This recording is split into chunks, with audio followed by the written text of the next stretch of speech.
Are we operating in a matriarchal society, a patriarchal society, or a gynocentric society?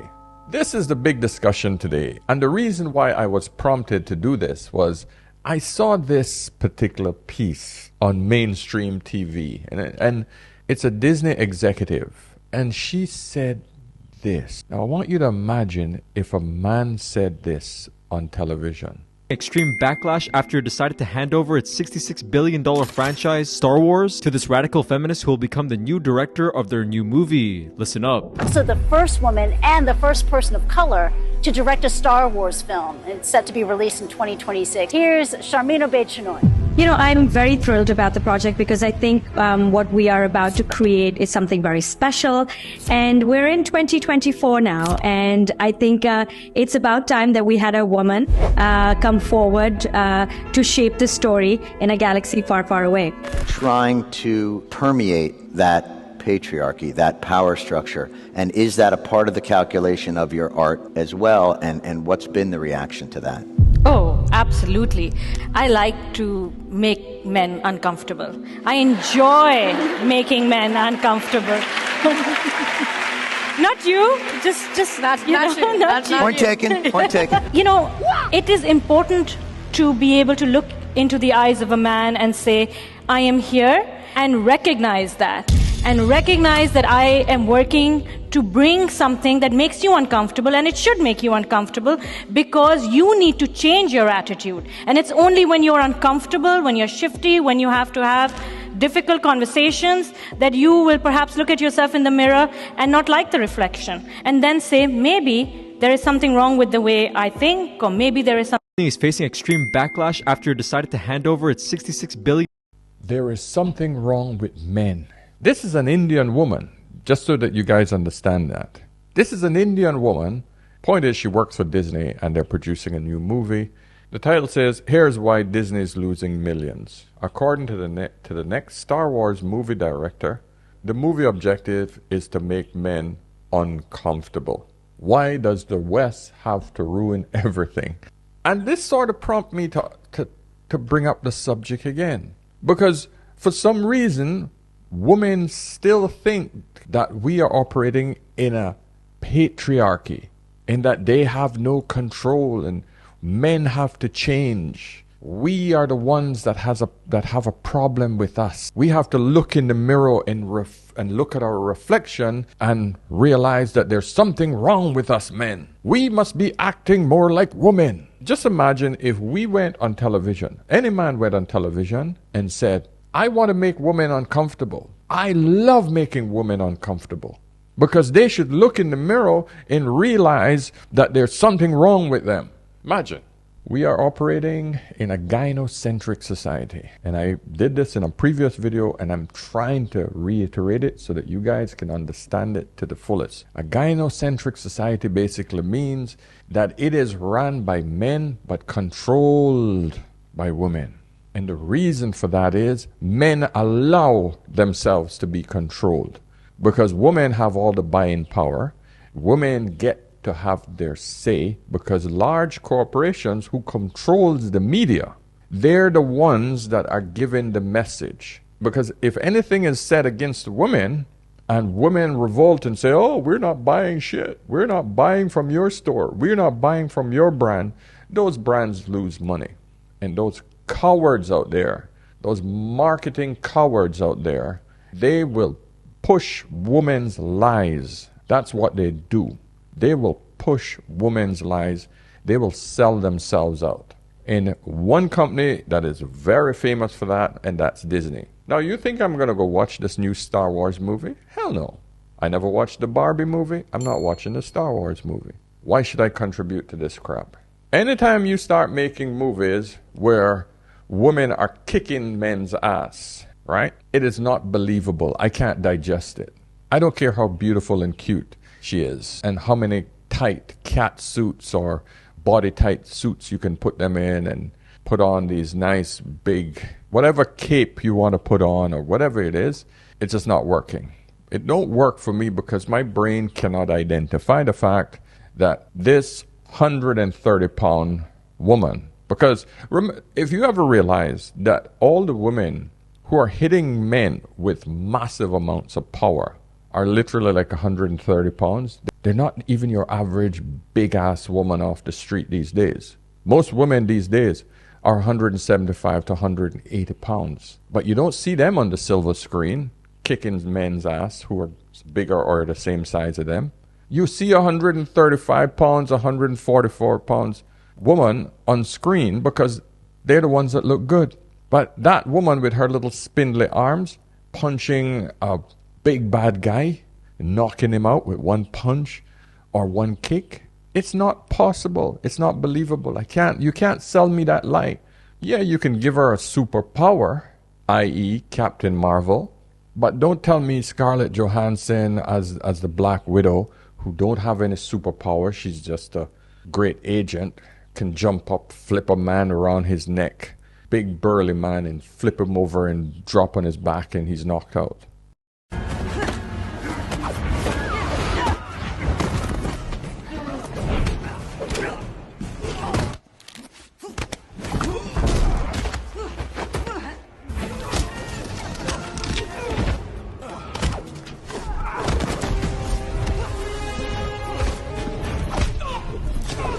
Hard to sell that to me. And now you're gonna tell me that Star Wars, you're gonna ruin this one now. Listen, guys, subscribe. Subscribe, let me know your thoughts, and of course hit the notification button. All right, I'm trying to hit 250,000 subscribers this year, so listen, I need your help. I need you guys to subscribe. A lot of you are watching and not subscribing. Come on, do the older man a favor.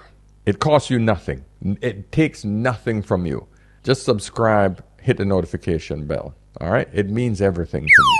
Of course, if you just want to ask me a quick question, get me over on Instagram on Ask an Older Man. And yes, you know what I'm going to say for those returning. If you want to book a session with the older man and get something off your chest, get me over on askanolderman.com and book a session. Hey, before I go into the questions, usually I'm a humble guy. I don't really share much about my accomplishments, but I want you guys to know, gentlemen, you hear when I talk to women a lot, right? But I want you to understand that it is working. I want to play you one very quick video of a woman who has come back and thanked me. And this was such a good feeling. I want to play it back to you guys and I'm going to put it on screen. I'm not going to reveal who she is, but I'll play the message for you here. But she's married and she sent me a message and it said, "You saved my marriage." This is like my 9th attempt giving you this voice now. I don't know why it's taking me so long to just say thank you. About earlier this year, I was going to be getting a divorce from my husband, and yes, I was going to initiate the divorce. However, just about a week ago, I have been binge watching your content, and I just want to say thank you. Thank you for just your honesty, your perspective of how to treat my husband has been so well. And yes, men are simple, and I'm more complicated, but I want to say thank you. And Happy New Year. You see, gentlemen, I just saved another man from pain and frustration, and I saved a woman from putting herself back out on the streets. So, gentlemen, when you hear me say, listen, I need to talk to women, please understand, yes, this is a male-centered channel, but if the women aren't listening, and a lot of you have said this in the messages, if women aren't listening and they're listening to garbage like this when they're watching mainstream TV, then we have no hope. So I'm glad, I am so happy that more and more women are doing this. Now, I have quite a few more thank yous that I could share with you, but this is the first one I got on voicemail. So it's nice to be able to share somebody else's voice instead of me reading it. But ladies, listen, if I am touching you, if I'm getting through to you, if I'm helping you out, especially those of you who I have spoken to one-on-one on chats, please send me a little voice message. Let other people know that it's working for you guys. All right? Because channels like these are vital. And for all of you gentlemen who think that, oh, I can't do this, or I can't talk to women, like I can't talk on YouTube, listen, hit me up. Let me help you guys get on air. Because the more men bond together and start getting out messages to other women and making them realize where they're messing up, we can pull this off. Okay? So I'll give you another example. This morning, a beautiful 31-year-old Caribbean woman. I'm not going to say any more than that. I'm not going to call you out. But she's back on the market in the dating scene. She has no kids. She's gorgeous. You know, she still has a chance to get a really good man.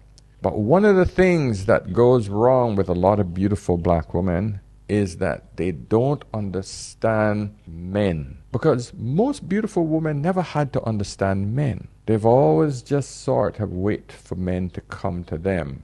Now, the good thing about her is she's a lot more conservative in her relationships, but she also has a great career.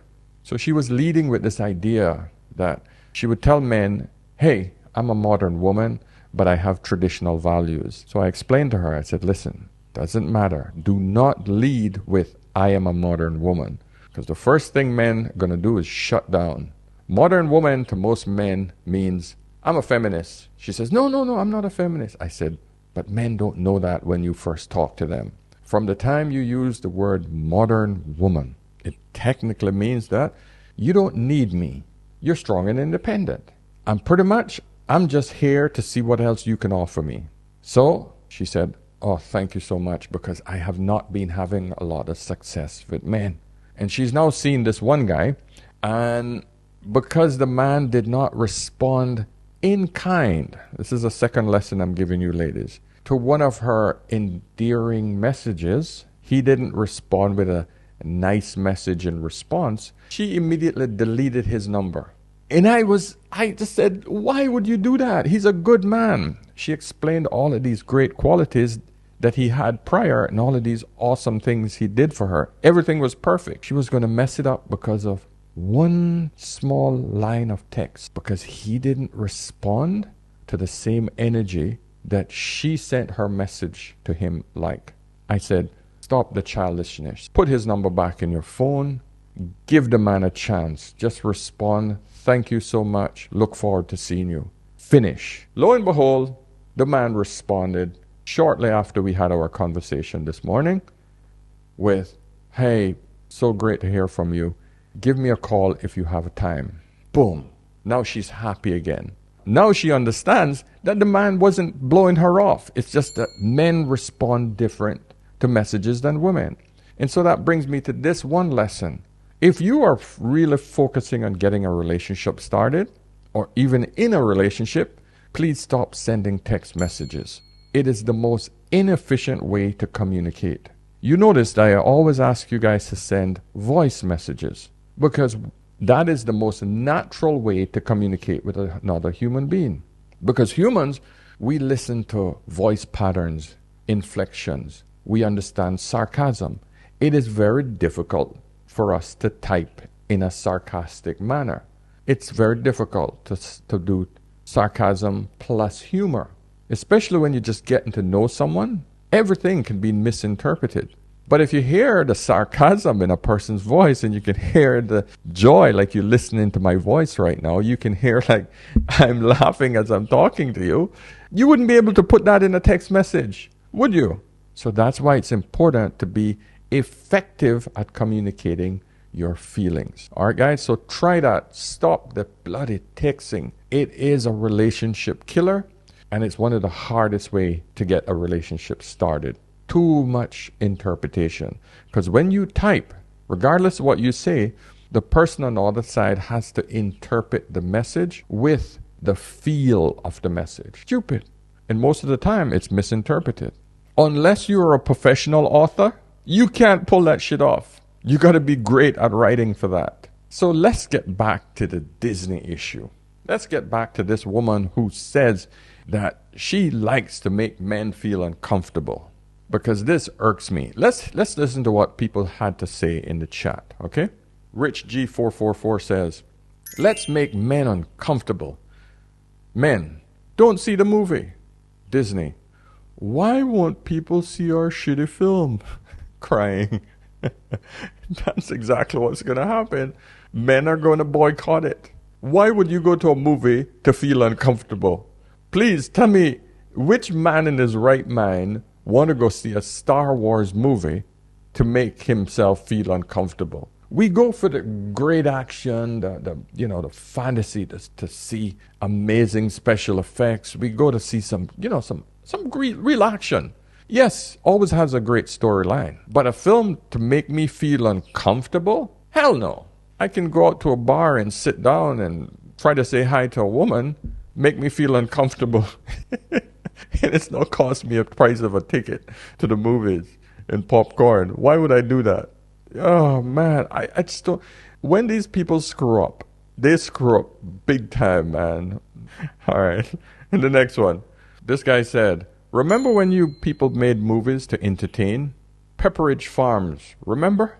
The official quadrant said, the end of Star Wars. Yes, pretty much.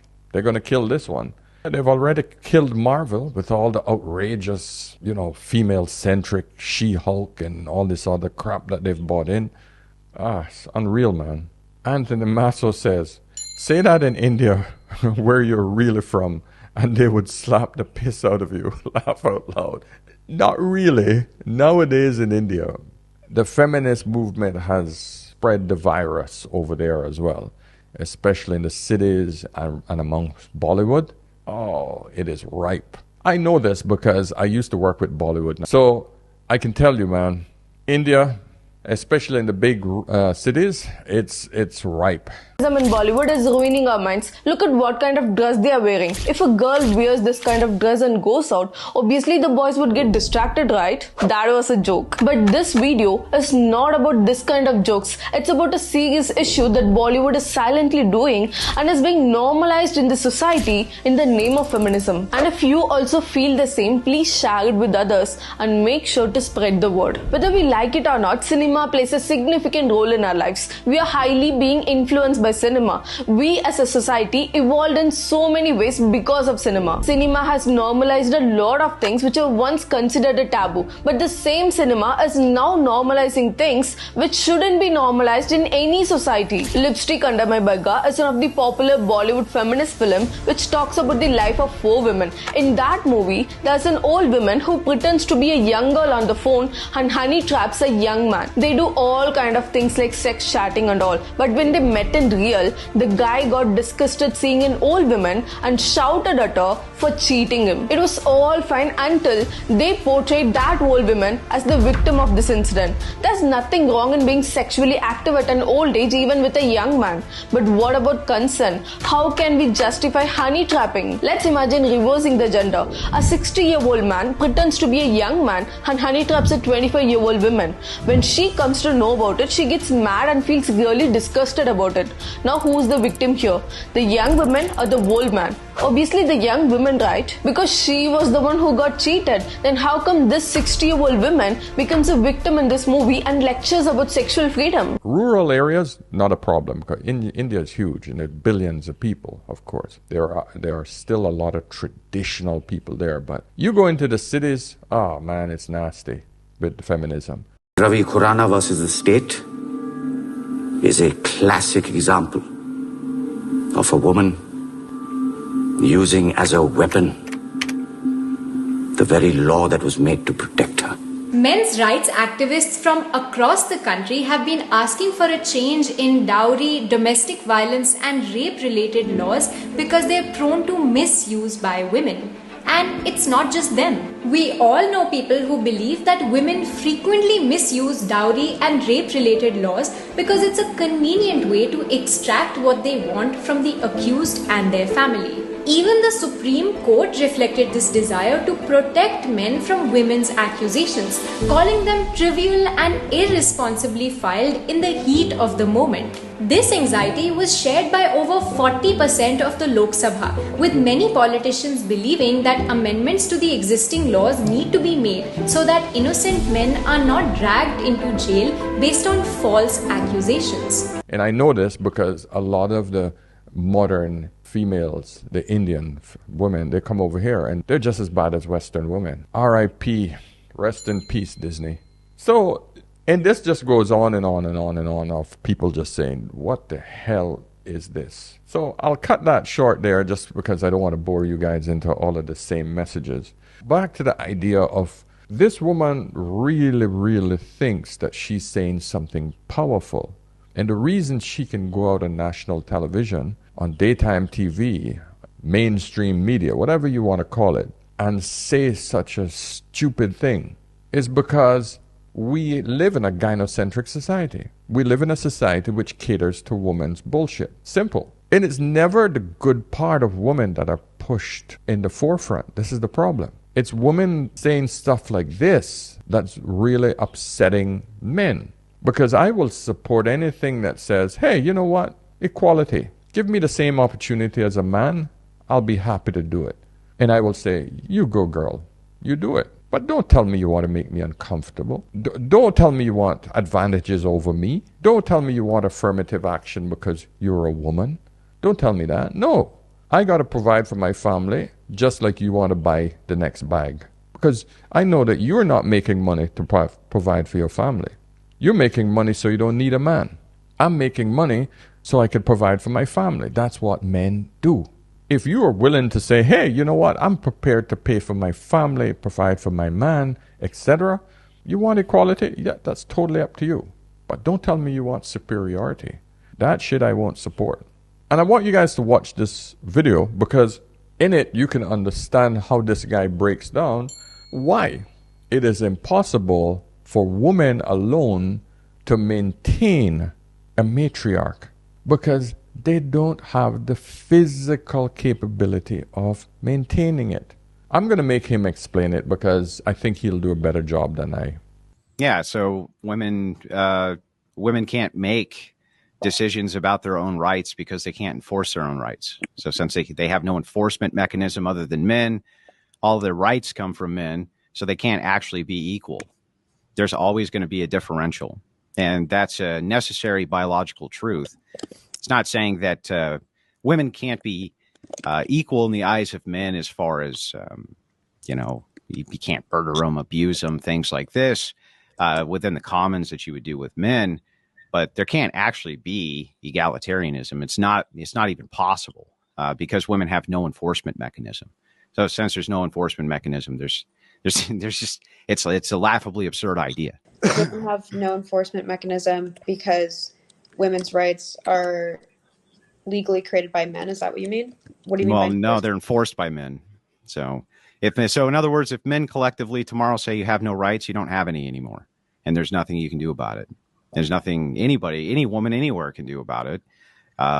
That's just the truth of the world. If men collectively, and we do sometimes. How would that happen in America where we do have democracy and we're not just led by, I don't know, men using their physical strength to dominate us? Like, how could men tomorrow collectively say, you know what, like half our population, you no longer have rights. You're second. Well, if men tomorrow say there's no democracy in America, there's no democracy in America tomorrow either.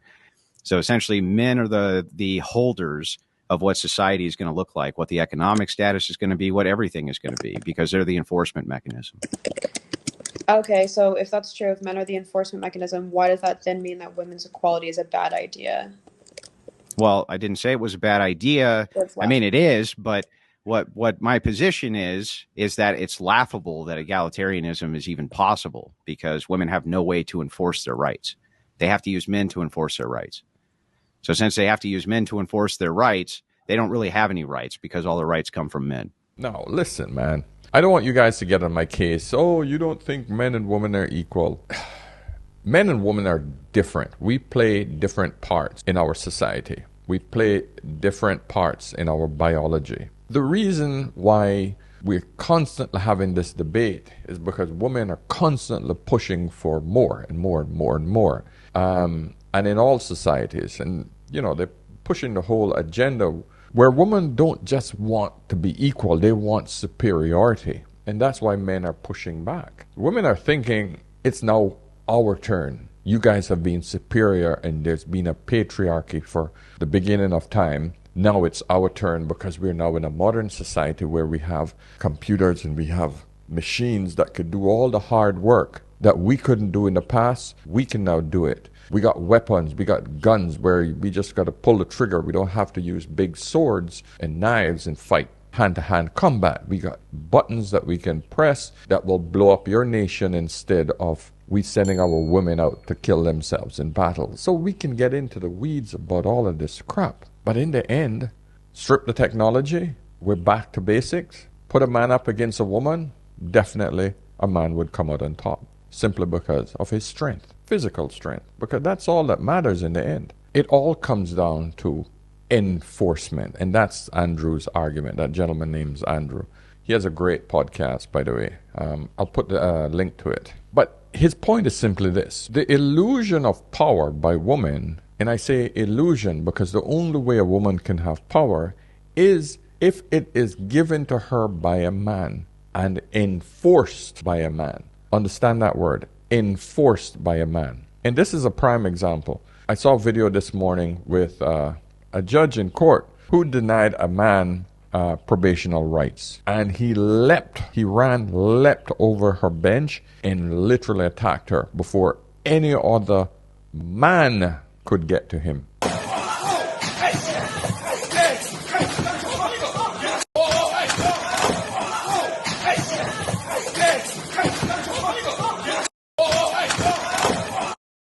It was shocking. I mean, I've never seen a man leap over a judge's desk before. The point I'm trying to make is, even though she had the power to pass judgment on him, if there were no other men around her to protect her from that man would have killed her because she didn't have the physicality to enforce her power. So if you guys understand that simple point, after all is said and done, we are biological animals. That's it. And it comes back down to brute force. The reason why there's no majority of women in the army or in the police department or in prison guards, these are all enforcement positions. They are all done by men in order to protect women. Policemen protect women. If any woman right now is in trouble and that threat is coming from another man, who do you want coming to your protection?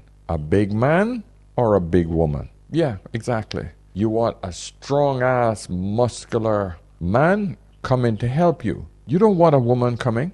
You don't. So that's my point. The reinforcement mechanism in all societies are men. Women don't understand that the predator that they need protection from are other men. This is the simple point. They lose track of that fact. So in order for them, you ladies, to have any rights at all, those rights must be enforced by other men. Men give you your rights. Whether you like how that sounds or not, that is exactly what's happening. But now you're trying to abuse those rights and cut down the very men who are trying to protect you.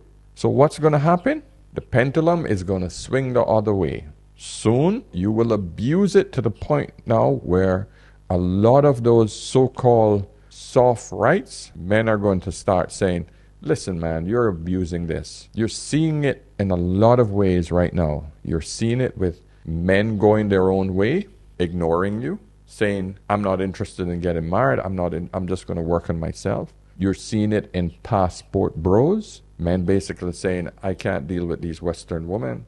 I am going to Asian countries, Latin American countries to find my wife. You're seeing that this is the subtle beginnings of it. Mandatory paternity tests, they're coming. They're in the books in the West right now. That is another pushback. Soon you're going to see a massive pushback on the Me Too movement because women have been abusing that. There was a massive lawsuit in where the Supreme Court ruled in favor of a gentleman that was suspended by Yale who won a criminal case against the woman who accused him of rape. And at Yale University, the campus was rocked when a student was charged with rape there. Another female student said that this individual attacked her in her dorm room on Halloween night in 2015. The accused, Saif Khan, said that the encounter was consensual, and he was eventually acquitted in court. But that didn't matter. Yale still kicked him out, expelled him. An allegation was all it took. He's in the middle of litigation now against the university, and there's more to come. That former student, Saif Khan, joins me now. Saif. So the guy went to the Supreme Court and said, this is unfair. The Supreme Court ruled in his favor. He now has permission to sue Yale University. He's doing that, and he's also suing the accuser. So the woman who falsely accused him and Yale University, they're being sued for $100 million. $100 million. So all other universities are now looking at this case because they realize that they can't go on with this crap where it's believe all women, because that's how these universities are protecting their best client, women. Their best customers in colleges are women. So they make sure they protect their women, whether it's bullshit or not. To hell with the men. The Supreme Court has to step in and say, yeah, no. That's totally unfair. So my friends, listen, guys, I'm passionate about subjects like this because I want you to see the problems that we face in our society when it comes to the male-female dynamics. This is going to be me educating you guys, right? So I hope you've listened and learned a lot from this, because we are in a serious crisis when it comes to male and female dynamics, and I'm trying to bring that back into balance. That's all I'm trying to do. All right, so I'm going to leave it right there. Subscribe, guys. Let me know your thoughts. And of course, remember, if you need any help, get me over on askanolderman.com and book a session. Remember one thing, whenever in doubt, always ask an older man. All right, I'll see you guys in the next one. Cheers.